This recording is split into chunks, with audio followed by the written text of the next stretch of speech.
Bonsoir, et bienvenue dans cette édition spéciale du Saut du Mur. Aujourd'hui, alors que tous les robes et toutes les Briennes de Westeros se précipitaient acheter une tourte d'amour chez Manders and Frey, le monde a été secoué par une terrible nouvelle venue tout droit du mur. On retrouve tout de suite Toph McCris, notre envoyé spécial, sur place. Oui, en effet, c'est à 11h ce 14 février que la catastrophe est arrivée. Un enregistrement du Saut du Mur a leaké, révélant une terrible déclaration de la présidente de la garde de nuit, Nymph Adora. Est-ce une tentative délibérée de pousser les frères et les sœurs jurées au putsch ou simplement une maladresse? Nul ne sait, mais le pire côtoie l'épouvantable. Dans ces paroles, écoutez plutôt. Ah non, mais moi, les dates, déjà on m'a fait apprendre des dates en histoire, ça me faisait chier. C'est pas pour les apprendre dans le trône de fer. Je connais la géographie du trône de fer, les maisons du trône de fer, mais pas les dates. Mais attendez, McCris, c'est littéralement nul à chier. Personne comprend rien aux dates du trône de fer, de toute façon. Oui, mais vous comprenez, c'est un fou mal et c'est tout de même la présidente d'un... Et comment ont réagi les frères et les sœurs jurées de la garde de nuit à Château Noir? Ah, pour ne rien vous cacher, tout le monde s'en fout. Eh bien, merci pour cette non-nouvelle, McCris, et continuez à faire votre travail de désinformation. Nous reviendrons vers vous dans les plus brefs délais pour n'avoir absolument aucun avancement sur ce sujet. Sans transition, nous enchaînons sur cette terrible déclaration sous forme d'haïku du roi Aegon IV à l'occasion de la Saint-Valentin. Je cite « J'aime pas trop les 14 février, tout le temps seul, à force de me faire griller. Je te tège la veille et je te rebaise le lendemain. »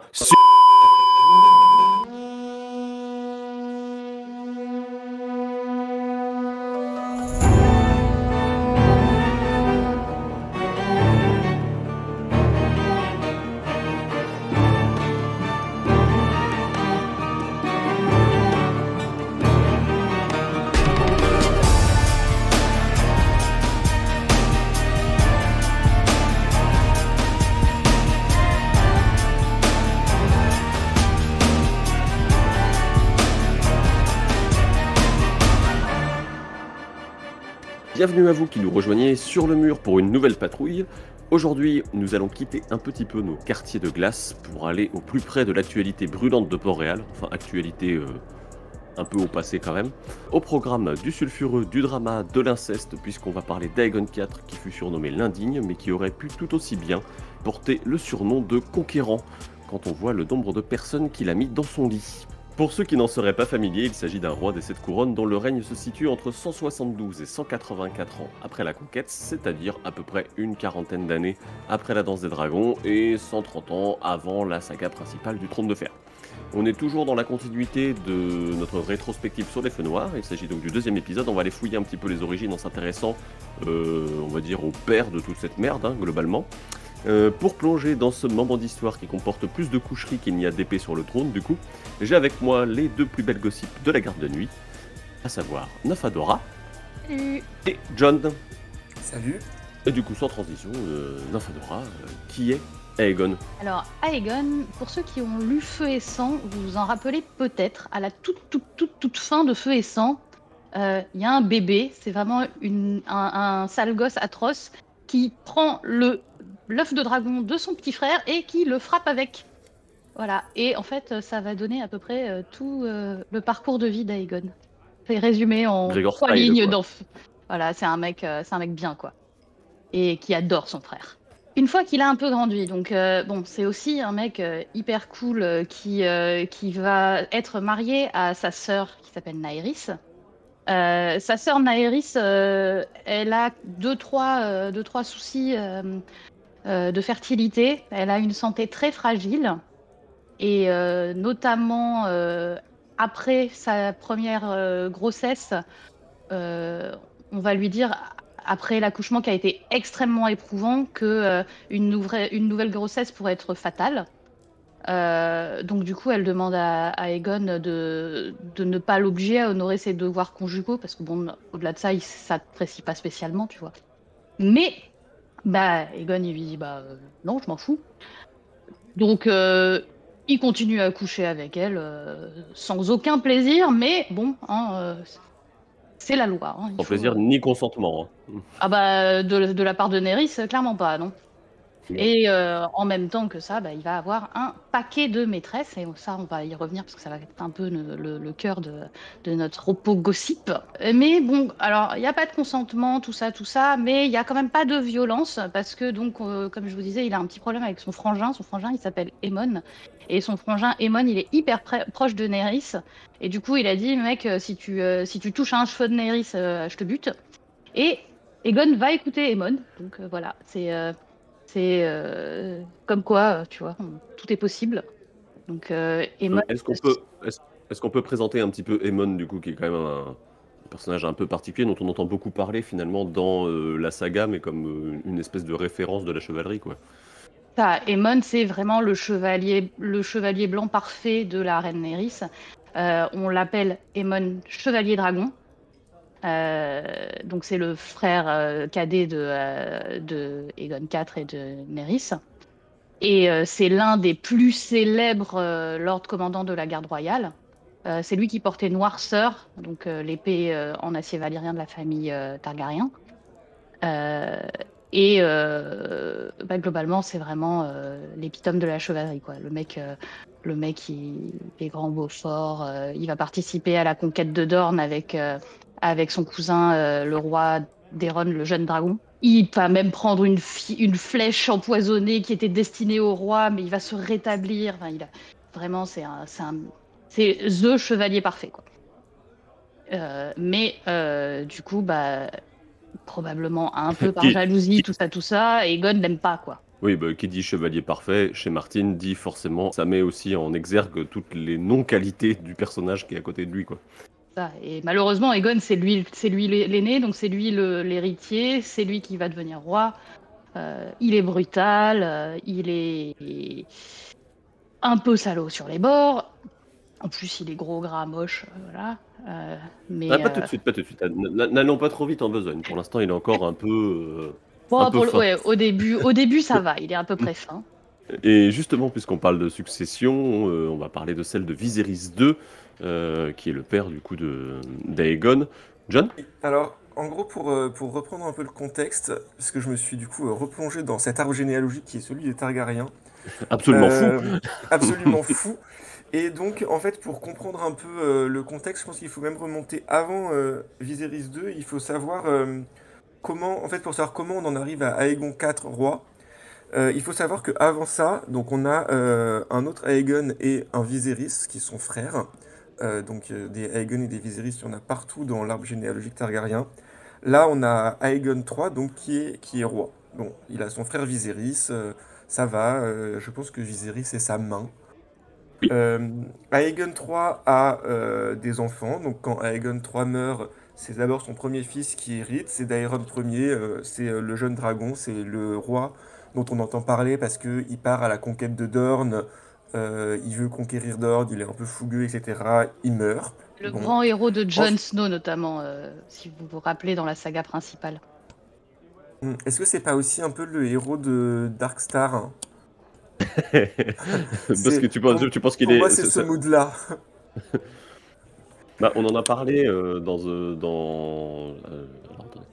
On en a parlé justement, je crois, dans un podcast. Alors, je n'arrive plus à remettre la main dessus, mais sur le fait que les histoires risquaient de se répéter au niveau de la conquête de Dorne et que Darkstar refaisait peut-être une histoire de roi vautour finalement. Il y a ce mood-là, en tout cas. Ouais. Bon, donc Daeron Ier meurt, c'est son frère qui hérite. Alors son frère c'est Baelor Ier le Bienheureux, lui aussi on en entend beaucoup parler parce que c'était donc le roi complètement fou, si je puis me permettre. C'est le roi ultra religieux qui marche pieds nus dans le désert, qui mange des vipères, se frotte d'orties, etc. Et à qui Qui, on doit quand même le septuaire devant lequel Ned Stark se fait décapiter. à qui on doit le beau septuaire, effectivement, et qui est aussi connu pour avoir enfermé ses sœurs dans une tour, parce que quand même, il faudrait pas qu'elles soient souillées par la vue d'êtres masculins. Donc, il fait ça, c'est super sympa. Il a quand même une de ses sœurs, Daena, qui tombe enceinte. C'est important, je vous le pose là. On en On en reparlera de reparlera. Daena. Donc Daena la rebelle, la sœur de Baelor le bienheureux, qui devient enceinte alors qu'elle est enfermée dans sa tour. Et donc quand Baelor meurt, c'est son oncle Viserys, donc le frère d'Aegon, comme on disait, qui hérite. Viserys qui était resté la main de tous ces petits jeunes. Et Viserys qui est un peu soupçonné d'avoir empoisonné son neveu Baelor le bienheureux. Bah, est-ce que c'était pour débarrasser le royaume d'un fanatique ou est-ce que c'était parce qu'il en avait marre d'être main du roi et il voulait devenir roi? On ne sait L'histoire pas. ne le dit pas. Voilà. En tout cas, Viserys devient roi après avoir été main du roi. Et il devient pas roi trop longtemps parce qu'il meurt à son tour et on soupçonne une nouvelle fois un empoisonnement. Et c'est là que donc son fils Aegon IV hérite. Donc voilà, Aegon IV, comme on disait, qui hérite et qui épouse sa sœur Naerys pendant que son frère Aemon Chevalier Dragon veille. Et d'ailleurs, les soupçons d'empoisonnement de papa portent très fortement sur Aegon IV. A priori, il n'était pas super pote avec évidemment. papa, et donc évidemment, les soupçons, c'est qu'il voulait devenir calife à la place du calife, quoi. C'est ça. Tiens, ça y est, tu es roi, ça y est, c'est moi l'héritier. Hop là, ne faisons pas durer cette situation trop longtemps. Voilà, Aegon IV, il s'est pas dit je vais faire comme Charles, je vais attendre 70 ans que mon père meure. Il s'est dit je vais accélérer un peu les choses. Oui, c'est bien. C'est toujours très sain les relations entre les Targaryen et en particulier chez Aegon, puisque du coup il est un peu démesuré dans tous les sens du terme, quoi. Il arrive au pouvoir après deux personnes qui ont tenté de faire des grandes choses, mais un peu chacun à leur manière. Et lui, il part un peu dans tous les sens. On peut dire ça, non, Nympha? Effectivement, la démesure est effectivement le terme à appliquer à Aegon IV. La démesure dans ses entreprises, parce que donc le mec, après l'échec pour prendre Dorne de son oncle, qui était Daeron le jeune dragon, il se dit bah vas-y, moi aussi je vais essayer de prendre Dorne. Et du coup, il va construire une flotte, puis une flotte de dragons de bois pour aller attaquer Dorne. Bon, et en fait, tout va être détruit. D'abord par une tempête pour la flotte maritime, puis par le feu pour la flotte des dragons de bois. C'est ironique. Juste, c'est son cousin du coup. C'est son cousin, voilà, Daeron, c'est hein. ça, c'est ouais, oh là là, mais J'ai trop. tout réexpliqué, Nympha. Ouais. Oh. Non, mais il y a trop de Targaryens. Et en plus ils couchent tous les uns entre les autres, donc son oncle, son cousin, ça n'a plus vraiment de sens chez eux. Bref, la démesure. Et la démesure physique également, donc puisque je l'ai annoncé tout à l'heure, mais donc au début de son règne, ça va à peu près, Aegon, mais il va se mettre à s'empâter, grossir. Son kiff, c'est les banquets. En cela, on peut voir un écho de Robert Baratheon notamment. Avec des curseurs encore plus poussés quand même. Ouais, c'est ça. vraiment Là, on est vraiment dans l'obésité morbide. À la fin de sa vie, il ne peut plus bouger. Il est obèse. Il est dévoré par des vers dans son lit. C'est immonde. C'est vraiment, mais ah ouais, non, dégueulasse. Hein. La description du corps d'Aegon à la fin de sa vie, c'est une horreur. Et qui dit des mesures physiques va aussi avec la démesure des réactions. Le mec, il est un peu cyclotimique. Il faut pas trop l'embêter. Quand il est saoulé, il se la joue condamnation à mort, duel judiciaire. Ses conseillers, son entourage va aussi beaucoup s'en servir de cette mesure des réactions, puisque ils vont toujours chercher à être dans ses bonnes grâces, parce que quand on est dans les bonnes grâces d'Aegon, on a aussi beaucoup de cadeaux. On est plutôt bien quand on est bien vu par le roi. Le truc, c'est que après, si on sort des bonnes grâces, ça se passe très mal pour nous. On le verra un peu plus tard aussi quand on parlera de ses maîtresses et du destin des familles de ses maîtresses. #teasing. Et bien justement, puisqu'on en parle, ça fait partie des choses qui sont démesurées chez Aegon, les maîtresses, puisqu'on en compte potentiellement 900, en tout cas c'est ce qui se raconte. Bon, ça reste moins que Warren Beatty et ses 12 775 conquêtes, mais on est quand même sur on peut le dire comme ça, le plus gros queutard de Westeros quelque part, quoi. Ouais, c'est quand même un mec qui savait prendre du bon temps. Est-ce que les gens Ah, prenaient du bon temps avec lui à la fin? C'est moins sûr quand même. Il y a quand même un rapport, en fait, je trouve, au corps d'Aegon qui est assez dégueulasse, quoi. Puisque je pense que sur la fin, c'est pas. Il a toujours des maîtresses, alors que c'est vraiment tout ce système de faveur qui a complètement corrompu même la cour, quoi. bah, complètement, oui.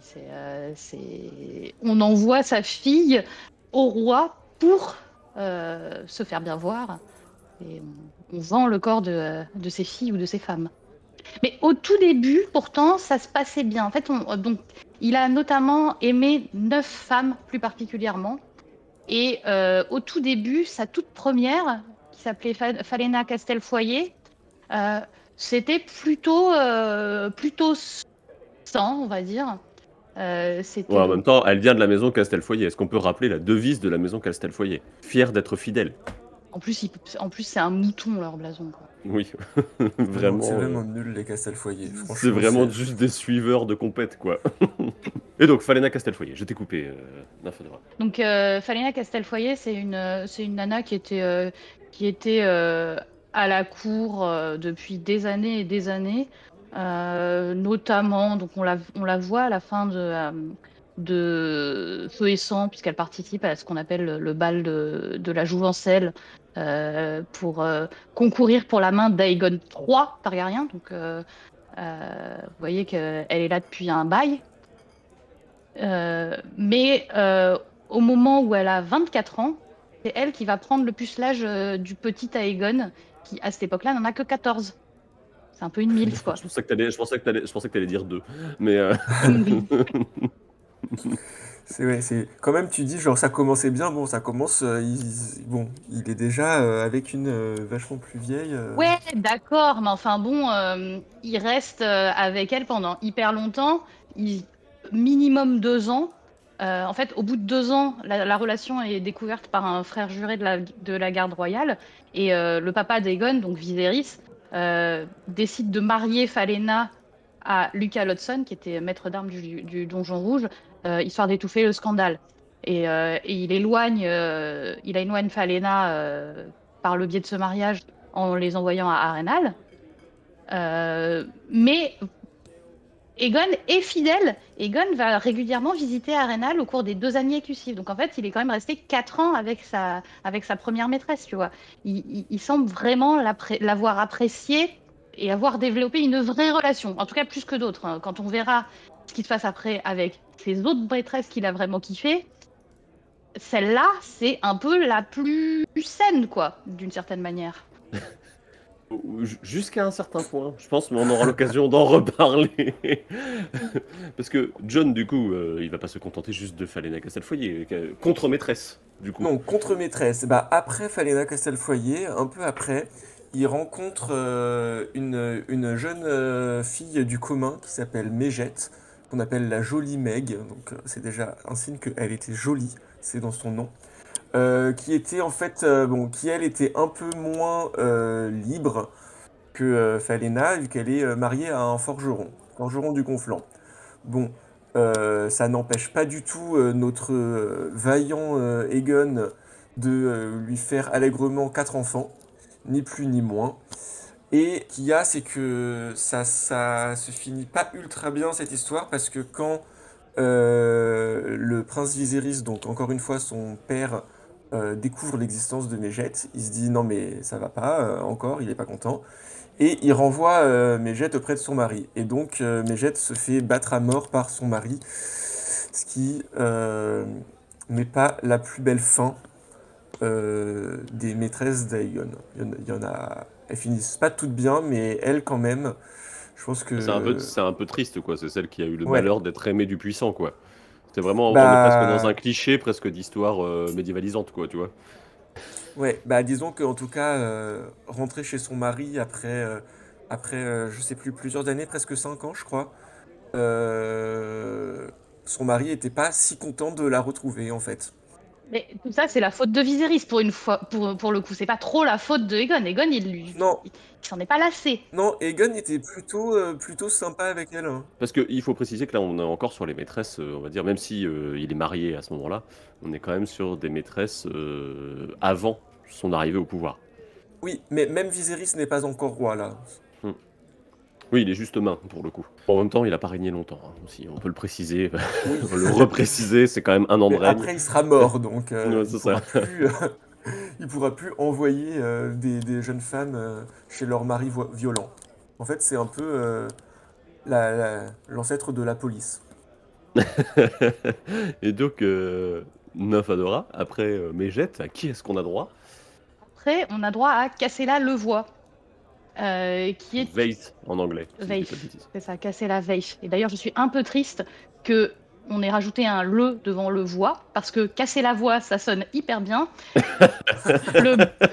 Le bar de Patrick Bruel lui a d'ailleurs dédié une chanson à cette demoiselle, une Patrick sérénade. Bruel, du coup, pour être... Patrick Bruel, effectivement, une sérénade très entêtante, pas forcément d'une grande qualité musicale, mais elle est restée dans les annales de la musique française, cette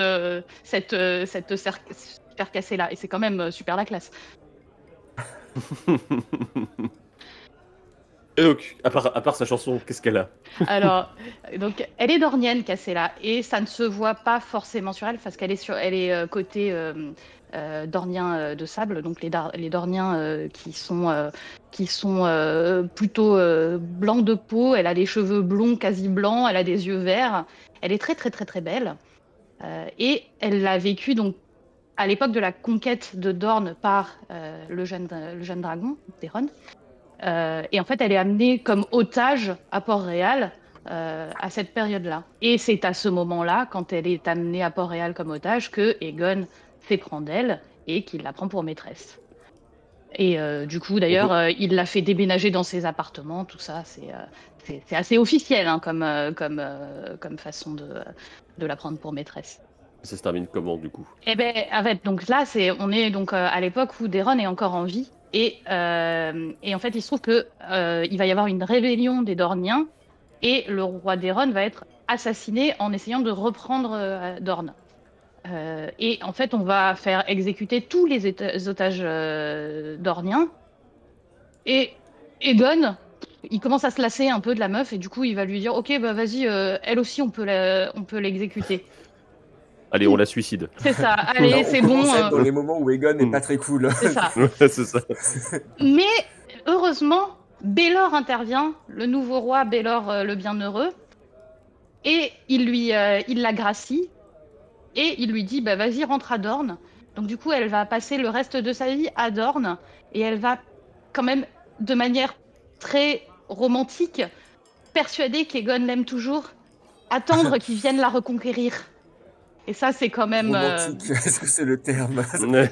Et peut-être qu'elle-même ne savait pas à quel point il l'avait refilé pour la faire exécuter, je ne sais pas. Ou alors, Ah, elle... elle savait pas qu'il l'avait trahi comme ça. Peut-être, je ne sais Peut-être. pas. L'histoire ne le dit Peut-être que pas. lui, peut-être que lui, il a juste avancé le nom à un conseil restreint et en fait, et en fait, pas du tout quoi. Elle a jamais su. Peut-être qu'elle l'a jamais Ah, la su elle-même. pauvre. En tout cas, elle-même attendra Aegon toute sa vie. Et notamment, il est assez probable que Dunkelhoff la croise dans une des aventures de Dunkelhoff. La vieille le voit, ce serait elle. Que l'on voit dans l'épélige du coup. Si c'est elle, ça ne manque pas de sel, puisque du coup elle continue à attendre Aegon toute sa vie, et c'est un autre Aegon qui va se pointer chez elle finalement. Un Aegon un peu plus cool quand même, hein, parce que l'œuf, c'est pas tout à fait le même caractère. Un peu plus cool, mais qui est accompagné d'un grand bonnet de Dunk qui apparemment va provoquer quelques paroles discourtoises, et donc tout le monde va être gentiment conduit vers la sortie. John, qui on a Oui. après Cassella le voix du coup? Franchement, là j'ai ma plus belle perle, si je puis dire. Je pense que c'est ma préf, honnêtement, la suivante. C'est Bélégère Othéris, donc qu'on appelle la perle noire de Bravos. Je vous explique mon petit jeu de mots. Donc Bélégère Othéris, franchement, elle a la classe. Donc déjà, c'est une conquête internationale, vu que elle est à la fois bravienne et des îles d'été, de par ses parents. C'est une pirate, c'est une contrebandière, elle commande un navire. C'est voilà, c'est vraiment l'aventurière. On dit qu'elle a un amant dans tous les ports, un époux même potentiellement dans tous les ports. Donc, y compris en fait parmi ses époux, donc pas ses époux, ils sont pas mariés, mais parmi ses amants, elle a le prince Aegon qu'elle rencontre à Bravos. Et ils vont se voir ponctuellement pendant une dizaine d'années. Mais voilà, Bélégère, elle se laisse pas enfermer, elle est pas restreinte à ça, elle continue à avoir ses autres amants. Elle a 3 enfants, on sait pas si c'est les enfants d'Aegon, on sait pas si c'est les enfants de ses autres Quelqu'un amants. d'autre. Voilà, elle est libre, franchement, elle a la classe. Et en plus, elle monte une dynastie de courtisanes, donc qui sont les Perles Noires de Bravos qui continue à se reproduire, j'ai envie de dire, jusqu'à l'époque de la saga principale, et qui sont extrêmement connus pour leur beauté. Donc, voilà, franchement, elle a tout. Elle est libre, indépendante, belle. euh, je pense que c'est la meilleure conquête de Aegon. Alors, on sait pas trop pourquoi elle est avec lui. C'est qu'elle a tout Peut-être sauf le bon goût quand même. Voilà. Peut-être que, bon, peut-être que, mais à cette époque-là, c'est pas non plus, il est pas encore ultra obèse, il est encore, voilà, il est encore prince, on peut se dire qu'il est encore peut-être sympathique, et puis bon, ça lui fait quand même un prince héritier dans la liste de ses amants, c'est quand même, voilà, faut mettre dans sa collecte, c'est pas mal. Pour moi, c'est plutôt elle qui met Aegon dans sa collecte que Aegon qui met Bélégère dans sa collecte. Oui, c'est pas faux. Et puis elle a l'avantage, on ne connaît pas son destin, donc c'est peut-être un peu moins funeste que les autres, quelque part. Oui, on sait pas comment ça se termine cette affaire. Est-ce que elle finit par se lasser de lui ou lui de elle? On n'a pas vraiment la fin. On sait pas. On sait pas comment elle meurt. On peut croire que elle va mourir en mer pendant une grande aventure. Enfin, tout est possible. En tout cas, une de ses filles va propager sa lignée. Et voilà, on aura cette dynastie de courtisanes perles noires de Bravos qui sont un peu les courtisanes de luxe de Bravos jusqu'à l'ère actuelle. En tout cas, ça démontre que Aegon n'avait pas un type physique. Le mec, il a été sur Mégette la paysanne, sur Falena, sur Oh, Cassella, oh. sur une femme des îles d'été. Lui, il ne s'arrêtait pas à un type physique, quoi. On peut dire qu'il y a une certaine forme de curiosité. Voilà. A priori, pour l'instant, elles sont quand même toutes belles, hein. Ah bah ça permet d'enchaîner parce qu'il y a celle qui nous arrive à même poser son empreinte géographique sur la région d'où elle vit, on peut dire ça comme ça, puisqu'on va causer, moi de mon petit, j'ai envie de dire de mon petit crush perso, mais c'est sans doute le nom de famille qui y est pour quelque chose, puisqu'on va causer de Barba Bracken, Nympha. Barba, c'est le cheval sur qui il faut miser. Alors non. Je pense que Nymphadora a préparé des jeux de mots pour chacune des amantes. Soyez prêts, il en reste encore pas mal. Alors, en plus, elle, j'en ai 2 parce que nous allons maintenant l'appeler Barba Mama. Donc, Barba Mama, elle est connue notamment parce qu'elle a les plus beaux seins de Westeros, quoi. Elle a des gros seins. Et à tel point que Aegon aimant tellement sa poitrine, elle est tellement connue pour sa poitrine que on va nommer une paire de collines qui est à la frontière entre les domaines des Bracken et des Nergosques, les tétons de Barbara, en allusion à sa poitrine. C'est quand même, franchement, tu vois, même Adriana Carambeu, elle a pas des collines à son nom, quoi. C'est un peu la classe, quoi. Cette référence des années 2000, quoi. Ouais, désolé. Et donc, qu'est-ce qu'elle nous fait, cette Barba Bracken? Pourquoi est-ce qu'elle est si importante? Barba Bracken, Barba Mama, elle va avoir un enfant déjà, donc elle est très importante parce que son fils, Aegor Rivers, va également être très important.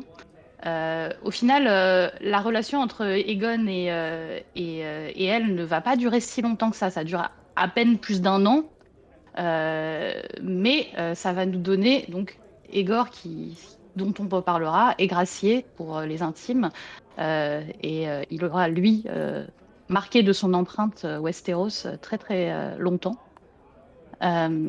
Et en fait, Barbara, elle a tenu compagnie aux 3 princesses recluses qui avaient été enfermées pendant le règne de Baelor, donc les 3 pauvres princesses là, qui étaient mises dans leur tour. Et donc Barbara, elle, était l'une de leurs dames de compagnie. Et le jour où on rouvre enfin la cage des princesses, Barbara tape dans l'œil de Aegon, qui la remarque, et elle devient son amante. C'est très officiel, à tel point que il va prendre le papa de Barbara comme main du roi, le Lord Bracken de l'époque. Et en fait, au moment, au moment où elle va donner naissance à son bâtard, la reine Naerys va également donner naissance à une fille qui s'appelle Daenerys. Et Original. oui, écoute, c'est une Targaryen, hein, voilà, tout ça. Déjà, le reverse, il s'appelle Aegor et pas Aegon. Hein. Il y a un peu de variation quand même. Donc ça, c'était la deuxième grossesse de Naerys. Et comme je vous l'avais dit avant, Naerys, elle avait une santé un peu fragile et les maîtres pensaient qu'une seconde grossesse risquait de la tuer. Et finalement, elle s'en rétablira de cette deuxième grossesse, mais elle sort très très très éprouvée de l'accouchement, à tel point que Lord Bracken, qui ne perd pas le nord, dit bah écoutez, la reine là, elle est quand même pas en super état. Regardez ma fille, elle, c'est une bonne pouliche, elle vient d'avoir un bébé et elle est en pleine forme. On devrait marier Aegon à ma fille Barba. C'est quand même vachement mieux. Bon, mais comme la reine finalement se rétablit, et ben, du coup, ça passe pas hyper crème comme proposition. Ben, on va renvoyer Barba avec papa et le bâtard sur le domaine des Bracken, parce que bon, c'était quand même pas super élégant comme proposition. Pas très smooth. Mais en même temps, c'est ceux qui vont être un peu gourmands et qui vont se prendre le retour de bâton, quoi. Ouais, mais on va en Attends, reparler. C'est les Bracken, quoi. Ils sont un poil. Ils tentent, quoi. Entreprenants. Un peu forceurs C'est sur ça. les bords. C'est ça. Forceur, ouais. Bah, du coup, de l'autre côté des tétons de Barba, ça se chauffe. Appelons-les Je les pense, tétons de la mer. Je pense que C'est c'est ça. important, car effectivement, après Barba, la maîtresse suivante, c'est un peu le reflet mieux de Barba. C'est Mélissa Nerbusk, donc elle est tout comme Barba en mieux. Donc déjà, c'est une Nerbusk, ce qui est mieux que les Bracken. Non, mais arrête. Arrête, elle a même pas une belle poitrine, cette pauvre Missy. Hein. Alors, c'est ce que Barba dit, cette grosse rageuse de Barba. Elle dit ah mais la nouvelle Missy, elle a des tout petits seins, c'est trop nul. Donc là, le roi Aegon, il lui dit bah ferme ta gueule ma petite Barba. Tes collines là qu'on appelle les tétons de Barba, que t'es toute contente et tout. Et bah maintenant, on va les donner aux Nerbusk. Donc après, on les renomme les tétons de Missy. Donc Missy, c'est le surnom de Mélissa Nerbusk, donc dont on est en train de parler. Et du coup, c'est des terres qui étaient un peu disputées entre chez les Bracken et les Nerbusk, qui repassent chez les Nerbusk, histoire de bien fermer son clapet à la grosse Barba. Et du coup, Oui, voilà. carrément, il n'y a plus de la grosse Barba, quoi. Non, mais la Barba a la grosse poitrine. Maman, elle était super classe, d'accord, ok. Elle était belle, elle y est pour rien si papa était un peu ambitieux, ok. Ouais. Alors, elle y est pour rien, c'est pas prouvé. Mais du coup, Missy, elle est très belle également. Elle est beaucoup plus sympa. Donc, du coup, toute la famille l'aime bien. Pour une maîtresse royale, c'est quand même assez impressionnant. C'est-à-dire que la reine Aerys l'apprécie. Aemon, chevalier dragon, l'apprécie. Le prince d'Aeron, donc le fils de Aegon et Nerys, l'apprécie. En fait, elle est très sympa. Tout le monde l'apprécie et elle va elle aussi avoir un bâtard très important qui s'appelle Brinden. Donc voilà, normalement, si vous suivez un peu ça, un ça petit commence à bâtard faire qu'on va juste retrouver très très loin dans l'histoire, puisqu'on va Voilà, un petit bâtard albinos, wink wink. Donc Missy, franchement, gentille, sympa, agréable, pas une grosse rageuse, tout pour plaire. Bah, écoute, ouais, mais non, quoi. Parce que les Bracken, ils ont bien compris ce qui plaisait à Aegon. Et non.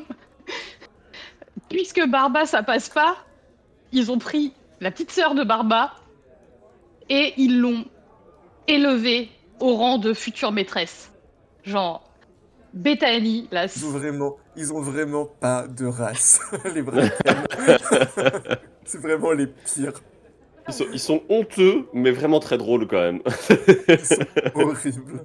Non, mais du coup, la petite Bethany Bracken, puisque Papa Bracken a bien compris ce qui plaisait, notamment au lit à Aegon, eh ben, il va élever Bethany pile pour remplacer Mélissa, parce que bon, ça les saoule un peu quand même cette histoire avec les Nerboss qui sont un peu rageux, donc ouais, bah écoute...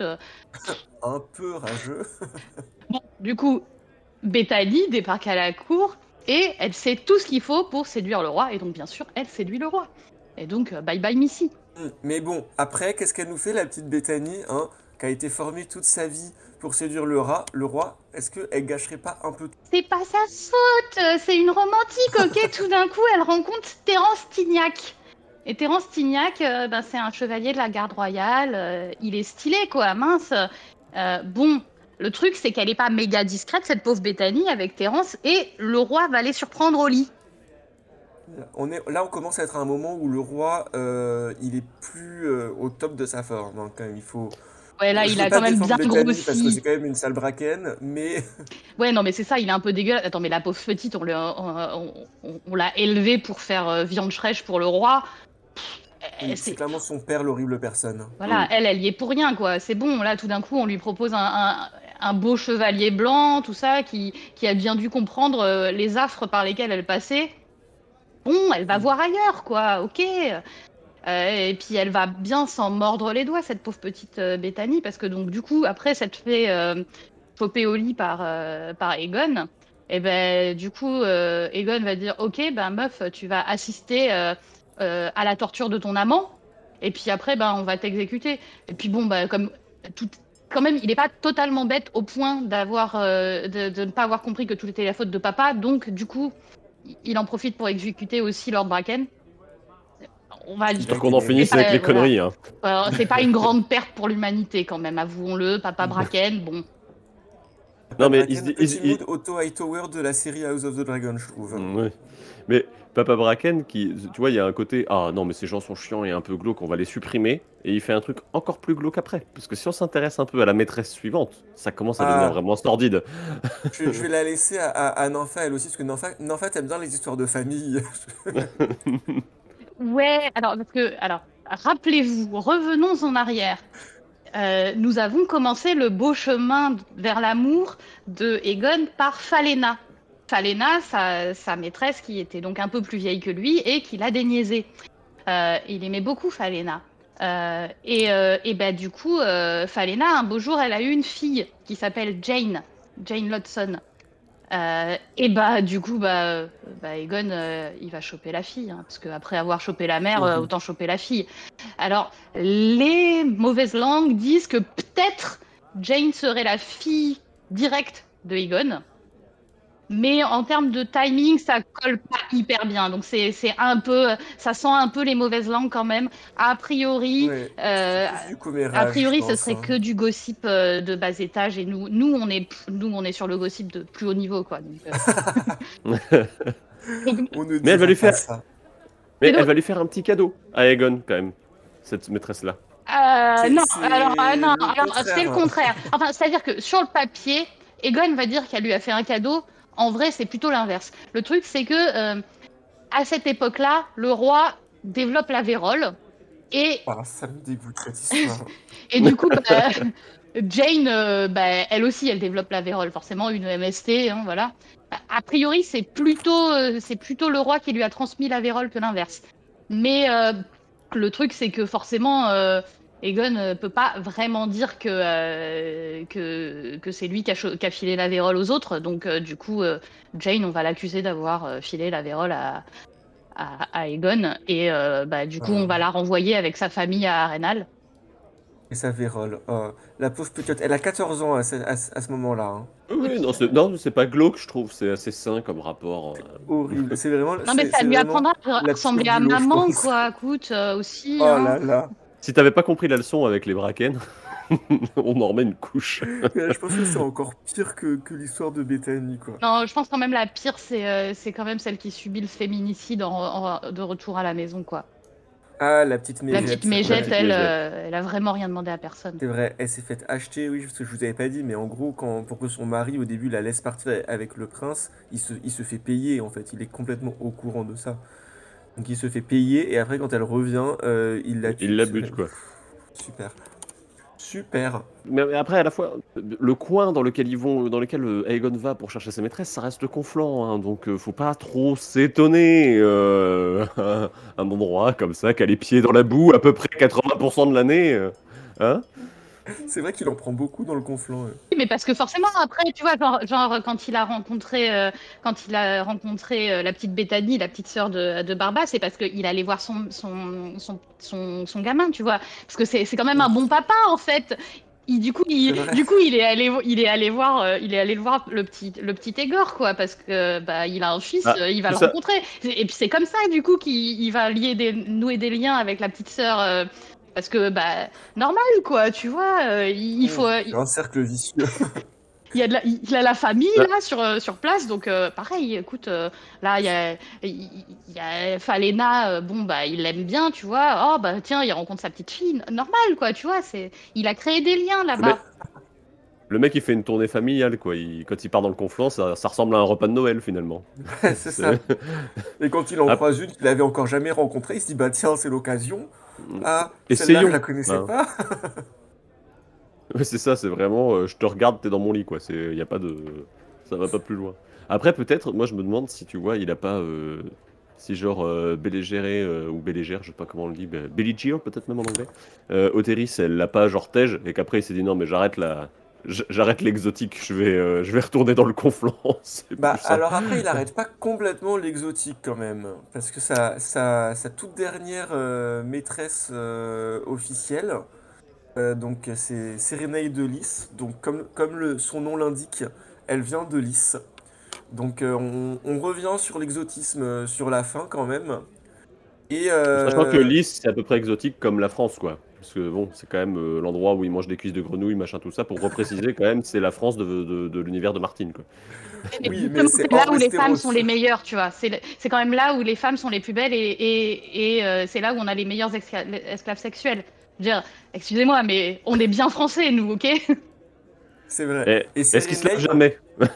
ah, si, il se lave. Attends, ils ont la classe, ok? Les Lysiennes, c'est les Ils ont meilleurs. assez la classe, ouais. Ouais, et Sérénaï, du coup, donc on l'a vu, hein, franchement, Aegon, il s'est quand même fait des maîtresses qui étaient globalement plutôt belles. Sérénaï, elle a la réputation d'être la plus belle. Voilà, on finit en apothéose. Bon, on la suspecte un peu d'être une sorcière. Ouais, Voilà, mais on ça dit que aussi, dès que t'as elle. une femme un peu belle et qui a du pouvoir, de suite, c'est une sorcière. Faut arrêter avec ces clichés, Bah, hein. c'est ça. En plus, elle était un peu froide, elle était pas particulièrement, elle faisait pas ami-ami à la cour, donc les gens la Ouais, trouvaient arrogante. et puis Donc c'était du une coup, ils ont dit, étrangère, et ah je crois bah, qu'ils c'est aiment une pas trop ça, sorcière. quoi. Ouais, c'est une Je- étrangère. Ils se demandent un peu aussi comment est-ce que elle supporte de coucher avec Aegon, qui là, à ce moment-là, commence à atteindre le stade de l'obésité morbide. Euh, Bon, voilà, elle a pas ultra bonne réputation. C'est un peu le cliché de la femme un peu froide, ultra belle et un peu lointaine, quoi, pas très abordable. Après, Et du à Après, coup, la voilà, départ après, après, des rumeurs, sa fille va quand même aussi frayer un peu avec des histoires de magie. Et peut-être que, bon, hein, il y a peut-être les pas de rumeurs a fumée posteriori. sans feu, quoi, tu vois. je pense aussi qu'il y a un espèce d'effet un peu trauma sur Lys, quand même pour préciser un petit peu, parce que il y a la famille Rogard, le printemps lysien et tout ça. Je pense que ça a laissé des marques. C'était quand même pas si longtemps que ça avant que Aegon prenne une lysienne pour maîtresse. Et je pense qu'il y a un petit côté provoque là-dedans que la cour aime pas trop aussi. Donc noircir le tableau de ce personnage-là, c'est pas très étonnant, quoi. Hmm. Ah oui, en plus, ouais, c'est pas une lisienne du peuple, quoi. C'est une noble, une ancienne noble. Enfin, bon. Et du coup, Sérénée, elle a aussi un enfant assez important dont on entendra pas mal parler, qui est donc Shaira Astre des Mers. qui sera à son tour très belle hein, quand on en sera là. Et elle meurt en couche, hélas. Donc une nouvelle fois, une femme qui meurt en faisant son devoir de femme. Et il Si je puis, faut voilà. ajouter une dernière maîtresse quand même à tout ça. Parce qu'il n'y a pas de rébellion feu noir sans feu noir, comme on dit, quelque part. Voire même 2 en fait. Eh bien, Car vas-y, Nympha, puisque tu as la parole. La barale. Le bâton de Baral est à toi.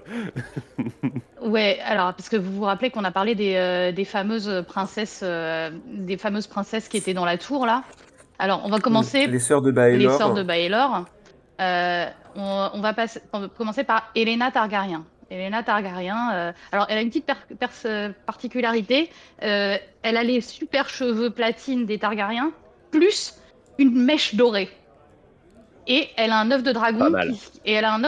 de la même couleur que ses cheveux. Et franchement, ça c'est quand même the touch super mode. Moi, j'apprécie. Elle a un œuf à mèche. Et Vas-y, donc, tu veux. elle est enfermée avec ses deux sœurs dans la tour. C'est pas super cool, mais quand le roi Baelor meurt, ça y est, elle est libérée. Et elle va. Après 10 ans quand même, Oui, elle passe 10 ans enfermée. c'est pas Hein. super cool, hein. Mais bref, pour elle, il s'est pas passé grand-chose dans la tour. Par contre, à sa sortie, elle va tomber amoureuse de son cousin, un Vélarion, dont elle va avoir 2 bâtards.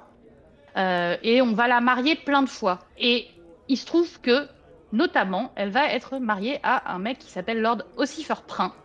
Et Ossifer Pryn, elle va avoir Tu un dis bébé de prin, enfin, moi lui. je dis prune, moi, mais. Ah, moi je dis Moi je Pryn. dis prune aussi. Ouais. Ouais, moi Moi je je dis dis Pryn. prune, ouais. Oh, bah, En plus, il y a un prune. tréma et tout. Ouais, bon, bah. Moi je dis Pryn. Prune. Bon, si vous Ok. voulez. Bah, en tout cas, la prune, le bébé, elle va avoir un bébé prune. Elle va avoir une petite couetche.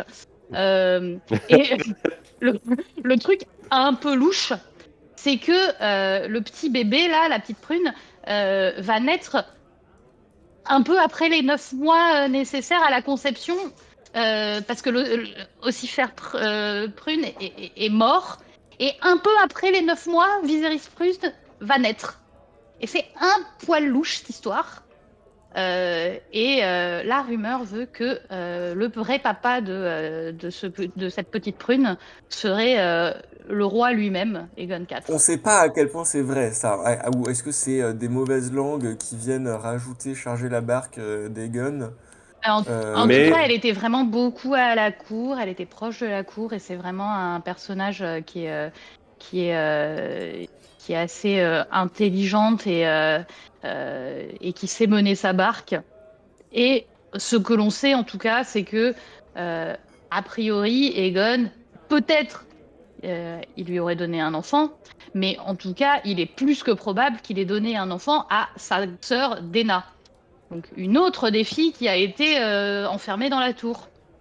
Parce que Dena, elle, pendant les 10 ans de captivité, elle va quand même réussir à pondre un bébé. Et, trop forte. et alors là, le truc, c'est que euh, on ne sait pas. Peut-être c'est pas l'enfant de Aegon IV. Sauf que le bébé en question, Aegon, va quand même lui donner l'épée ancestrale des Targaryens et le désigner comme son fils, quasiment, quoi.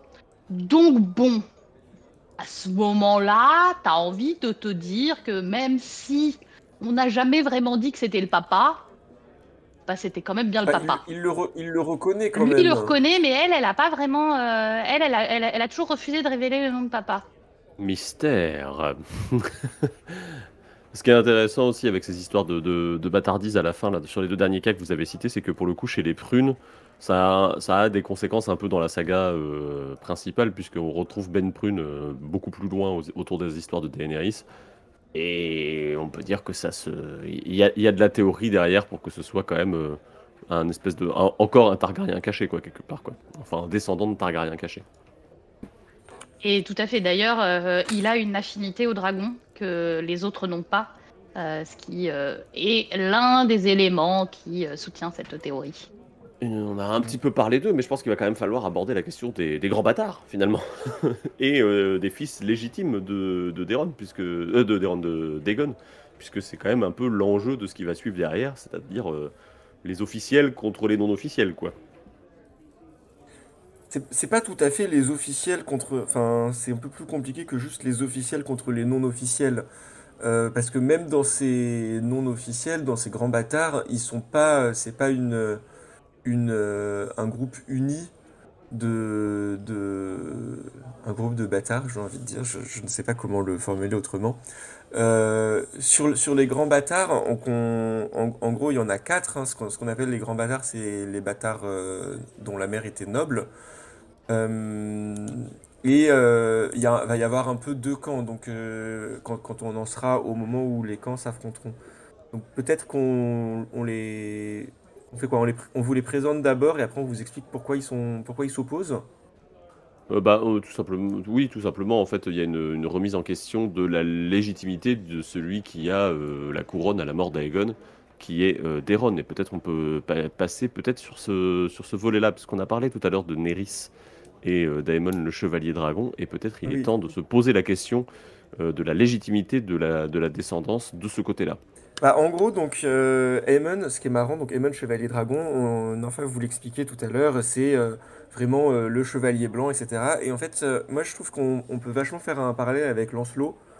Lancelot, le protecteur de Guenièvre, et Aemon, le protecteur de Naerys. Et ben en fait, on a des soupçons sur le fait que Aemon et Naerys, ils étaient un peu plus que chevaliers servants et reines.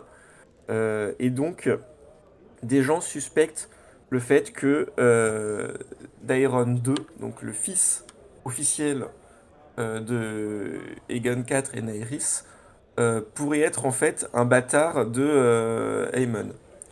Quand tu dis des Or, gens, c'est pas n'importe quel gens, parce que des, Aegon des lui-même, opposants, Aegon IV Aegon lui-même lui-même, ouais, a toujours été un peu froid envers sa progéniture officielle et a tendance à le, à ne pas le reconnaître. Et lui-même va plutôt désigner comme héritier son bâtard numéro un, c'est-à-dire le bâtard de Daena la Rebelle, euh, Daemon, Daemon, pardon, euh, Daemon Feu Noir. Feu Noir. Et on va l'appeler Feu Noir, pourquoi? Parce que Aegon va donner à Daemon, peu avant sa mort, l'épée Feu Noir.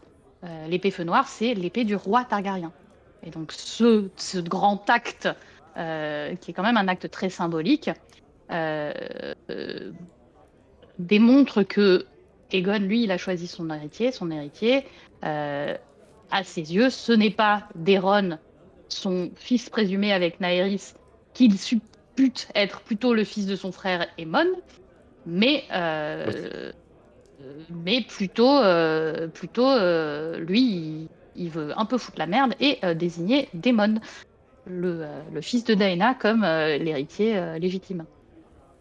Mais en plus, oui, effectivement, il s'entend pas, Aegon, il s'entend pas bien avec Daeron. Je pense qu'ils se ressemblent pas trop, alors que Daemon a l'air d'avoir une personnalité peut-être plus proche de Aegon.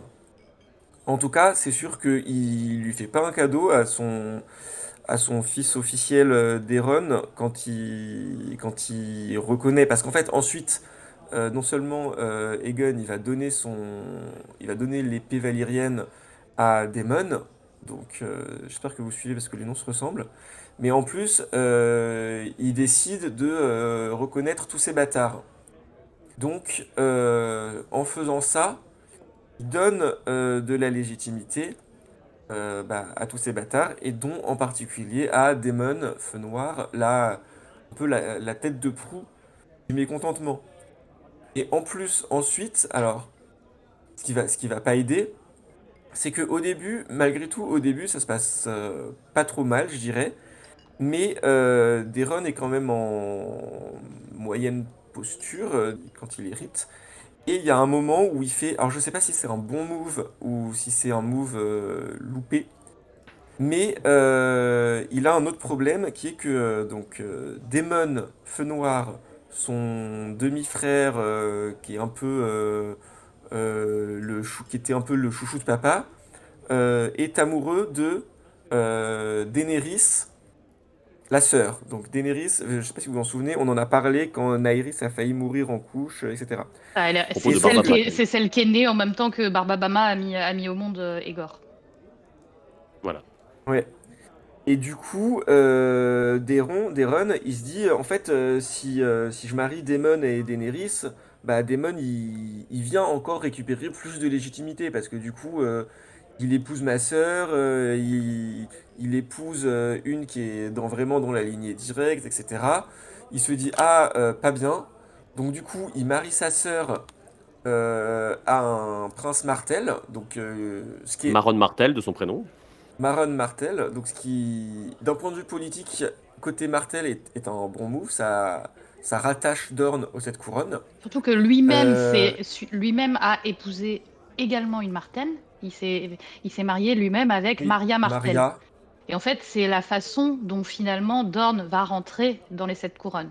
Parce qu'on a dit, il y a il eu réussit plein. enfin, Voilà. après ouais, toutes les tentatives de guerre. C'est finalement par le mariage qu'on C'est par le arrive. mariage qu'on arrive à se rattacher Dorne. C'est un peu comme avec la Bretagne et Anne de Bretagne. Euh, on rattache au royaume d'Orne par l'intermédiaire du mariage. Ce Mais qui est marrant, c'est que c'est son homonyme en plus. C'est Daeron Ier qui avait essayé de faire la guerre et qui est mort à Dorne, et Daeron II qui réussit finalement à rattacher Dorne, mais via les mariages. après, le truc aussi, c'est que Daeron, il va avoir un fils avec sa Martelle qui s'appelle Baelor. Et Baelor, il n'a pas le look Targaryen, il est brun. Et ça aussi, c'est un des arguments qui va faire que les gens du parti Feu Noir vont dire non mais arrête, regardez cette lignée de merde là, ils ont même pas des C'est enfants. des bâtards. C'est des ça, bâtards de bâtards de bâtards, quoi. Ils ont même pas des enfants qui ont notre beau look de Targaryen avec nos beaux cheveux. Alors que regardez ce beau démon. Lui, c'est l'épitome du Targaryen. Lui, il est beau, il a des beaux yeux violets et tout. Et Et sa mère donc, l'a nommé, et sa mère l'a nommé d'après Daemon Targaryen, donc. c'est ça. Oui, et puis il est plus dans une personnalité un peu bah, de vrai garçon en quelque sorte. Alors que Oui. Daeron, il fait de la diplomatie, il rattache Dorne par des mariages, il a autour de lui des érudits, des lettrés, Il est beaucoup de moche, femmes aussi autour de lui. il est moche, il Que est tout maigre, il a les épaules rentrées et il a une bedaine, quoi. Oui, mais c'est un bon roi. c'est plutôt un bon roi, mais bon, la noblesse plus traditionnelle, bah, qui veut plus un roi fort, un roi belliqueux, il trouve que Daemon, c'est un peu plus, voilà, c'est un peu plus un bonhomme.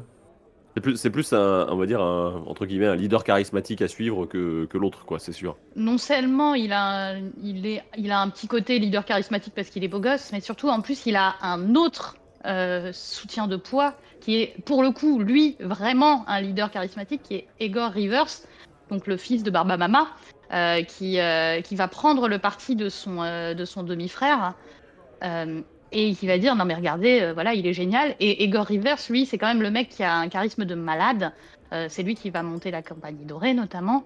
Et il va également beaucoup aider Daemon Feu Noir dans ses prétentions.